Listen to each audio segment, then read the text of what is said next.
All right, and we are back here on the GSMC Football Podcast. And for the second part of the show, we will continue our schedule breakdowns. Today, we will be talking about the Tennessee Titans, the last team that I will cover in the AFC South. Last year, they went 6-11, and they've gone through some changes.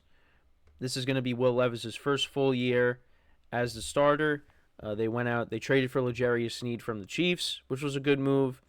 They also added to the receiving corps. They signed Calvin Ridley. They signed Tyler Boyd.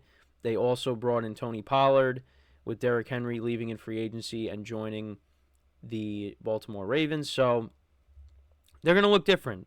And I don't really know what to expect. If Will Levis is good in year two, I mean, I think the Titans, maybe they could be a team that, that comes out of, I don't want to say comes out of nowhere, but maybe a team that surprises people. But I don't know. I feel like for me, I mean, I was going over the schedule last night. I don't really see them, finishing with a great record this year.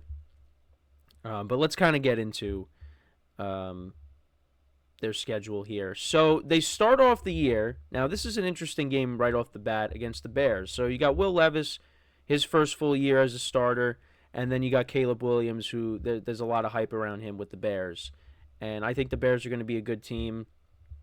There might, like I said, I think I've said it. Yeah, I've said this. There's going to be struggles early on, I think. But I feel like this team, with the playmakers and the defense, was better last year. I feel like this team is going to be good and maybe could make the playoffs. So, I mean, I think the Titans could win this game. I think I leaned towards the Bears winning. So I think the Titans will start off 0-1. But I think this is a game they could win. Week 2 against the Jets, I mean, we don't know what to expect out of Aaron Rodgers coming off of the Achilles. I think I also gave the Jets the win here. But it is at home.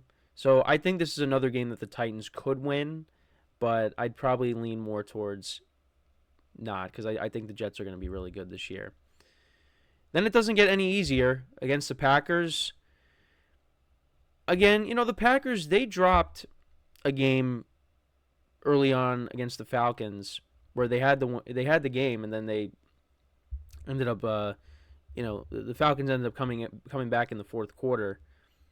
So, I mean, I'm not going to say that, the Titans have no shot in this game either, but, again, I would lean towards the Packers here. So, not off to a good start for the Titans. Then they play the Dolphins early on in the season. Now, if you remember last year, they were down by a couple of scores, and then they ended up coming back and winning the game, which I was very surprised by that. Tyreek Hill got hurt in the game last year, but I don't know. I still would take the Dolphins here. So, yeah, right now I got the Titans starting off 0-4. Then they take on the Colts. Now, I feel like they could split with the Colts. I think they'll split with the Colts. I think they'll split with the Jags. So there's where I see a couple wins. I mean, they're at home here. So maybe they get the win here and then they lose in Indy. So I'll give them a win against the Colts, and like I said, a win against the Jags. Then against the Bills in Buffalo. I mean, we got to see how Josh Allen is with this new receiving corps. Bills made a lot of changes. I would still probably lean towards the Bills. So, yeah, it's not going great so far for the Titans. And then, again, doesn't get any easier. You take on the Lions in Detroit. I think that's probably a loss. They're home against the Patriots. I think that's a game they could definitely win. So I'd probably lean towards giving them a win there. The Chargers, again, a team, similar to the Bills, changes at the receiving corps. I mean, the Chargers are at home. I mean, I'd give the Titans a chance here, but I'd probably lean towards the Chargers. And then they take on the Vikings in Week 11. I mean, we'll see how Sam Darnold plays. I mean, we'll see. Maybe J.J. McCarthy's playing at this point. But you know what? I think the Titans could win this game, being at home. So I'd maybe, they get the win there, possibly. Then again, against the Texans, I feel like the Texans... Now... Maybe the Texans have the division locked up by Week 18 and they rest their starters, and the Titans, can maybe take advantage of that and win the game when they're at home against the Texans, but maybe the Texans need that game and they play their starters. So, but I'll probably just say that the Texans will sweep them. And then the Commanders game could be interesting because you got Jayden Daniels, rookie quarterback, Will Levis, his first full year. So he's going to be going up against the number 1 and number 2 overall picks this year. And also maybe Drake May as well. He could be going up against Drake May. Could be going up against J.J. McCarthy. So, that game I feel like could go either way. So maybe that's a win. And then we get to the end of the season. They play all their divisional opponents and they play the Bengals. So, like I said, I think they'll split with the Jags against the Bengals. They did beat the Bengals last year, but I think it's going to be different. I think the Bengals, they'll go in there, and I think we'll get the win. And then, like I said, split against the Colts, split against the Jags, and then maybe, depending on if the Texans rest their starters in Week 18, if they don't have to play them, if they're pretty much set where they are, then maybe the Titans get a win there. So, let's see. So, I got their 3 divisional, splitting with the Jags and the Colts. Maybe winning against the Commanders, I think, could be a win. Vikings could be a win. The Bears could be a win. Possibly the Patriots. So I would say like maybe 6 or 7 wins. I think it's gonna be tough. They got some tough games on their schedule here. But yeah, and that's what they finished with last year. They went 6-11. Now they got a rookie head coach.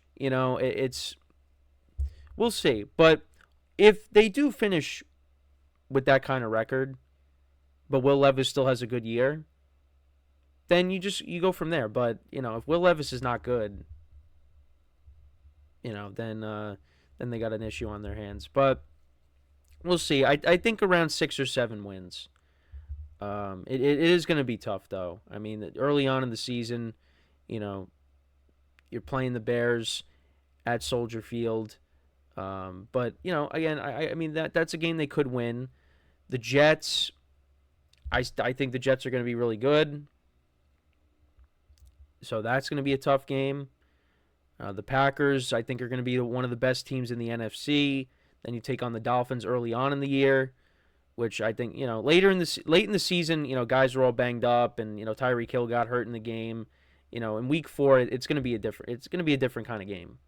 So, but I think if the Titans are going to want to have a good year, it's going to come down to the quarterback. And is Tony Pollard going to be the Tony Pollard from 2022? Another year removed from the injury that he had in the playoffs against the Niners a couple years ago. Because if you can get that Tony Pollard pair him with Tajay Spears, that could be a nice duo there.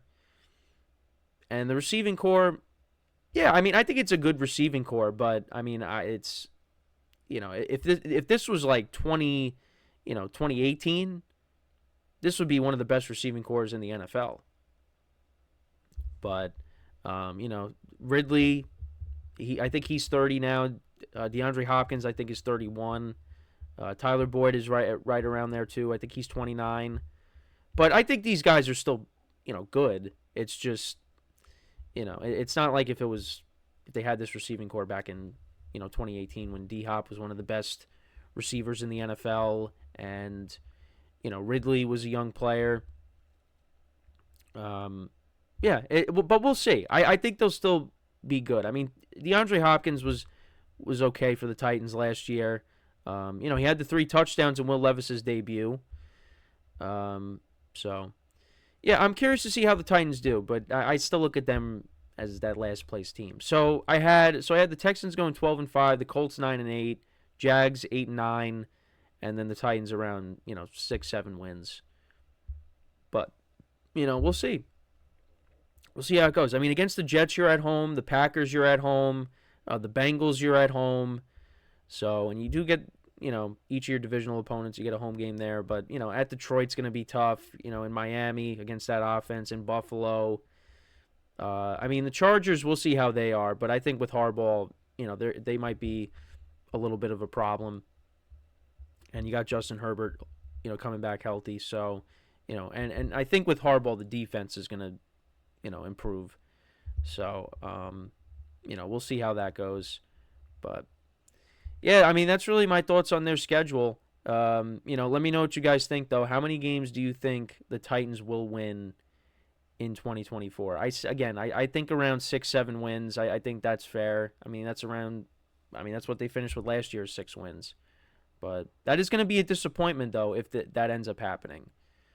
But maybe I'm wrong. Maybe they end up, being better than that.